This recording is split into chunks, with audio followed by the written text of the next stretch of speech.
What is up, McCoy TV here and welcome to my channel. In this video, I'll be showing to you my newly bought Lam-Ang Pro gaming keyboard from Rakk Gears. Let's get to it.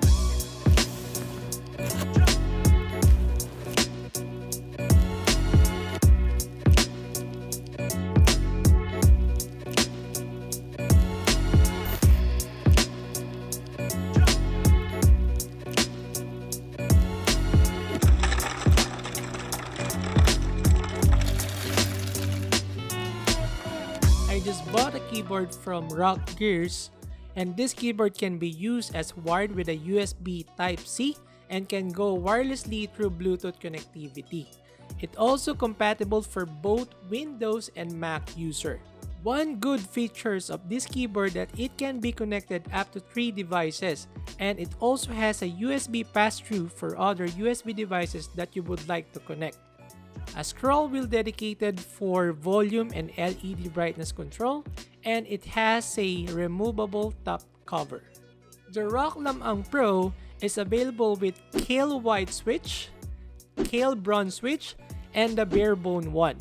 Binili ko yung sa akin sa easy peasy at very satisfied ako sa bilis ng delivery nila.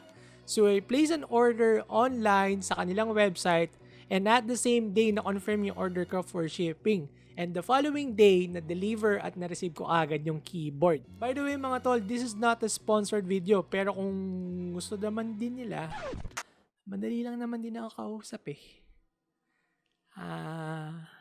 Rakk Gears. Easy peasy, baka naman.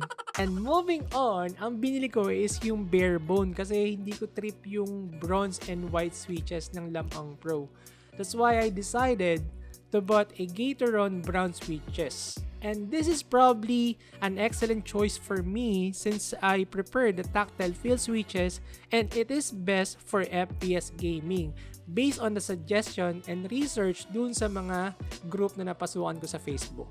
Nabili ko lang tong switches sa Shopee at ito talaga yung naging cause ng delay sa pag-complete ko ng keyboard since inabot siya ng almost 2 weeks bago na-deliver sa akin yung items. And for the keycaps, ililipat ko lang tong white pudding keycaps ko galing dito sa Rakk Elise going to the Lam-Ang Pro keyboard. If you're going to ask me as well kung saan ko nabili tong keycaps na to, ilalagay ko na lang lahat ng link dyan sa description box for your reference. And that's it! See you on the next video! Bye-bye! Hindi, joke lang. Let's proceed to install the switches. As per instructed by the beautiful people from Keyboard Addicts PH, sobrang simple lang daw. Kailangan ko lang i-plug tong mga switches isa-isa since pre-build naman tong Lam-Ang Pro Barebone.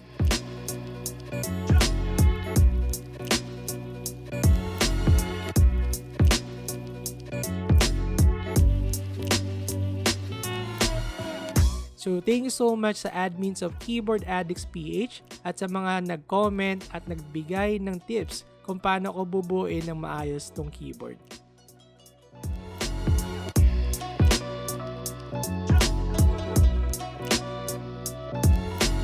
And here it is, my new Rakk Lam-Ang Pro with the Gateron brown switches. I'm very happy and excited to use this keyboard on my daily stream and other productive stuff. Comment down below if you think I did something stupid or wrong during the assemble. And I'm very sorry for those people who are expecting a typing and sound test for the keyboard. Yan. Sorry po mga tol, hindi po ako expert sa mga keyboard. And there's nothing na pwede kong i-compare dito sa brown switch ko. Ang gusto ko lang naman is yung hindi maingay at responsive as mentioned earlier. Alright, so let me know what you think of this video or any suggestion na pwede ko pang gawin dito sa bagong keyboard ko. And since I'll be using a wireless keyboard, hopefully Rakk Gears will develop and produce a wireless gaming mouse. Rakk Gears, baka naman yung tipong Rock Captain white without the wire. And that's it. Ito, totoo na talaga to. That's it. If you enjoy watching this video, hit that like button and I would really appreciate if you could share this video to your friends and family. At syempre, subscribe na rin and ring that bell so you get notified whenever time I upload a new video. Ayan, so maraming salamat sa mga nanood. Hanggang sa muli.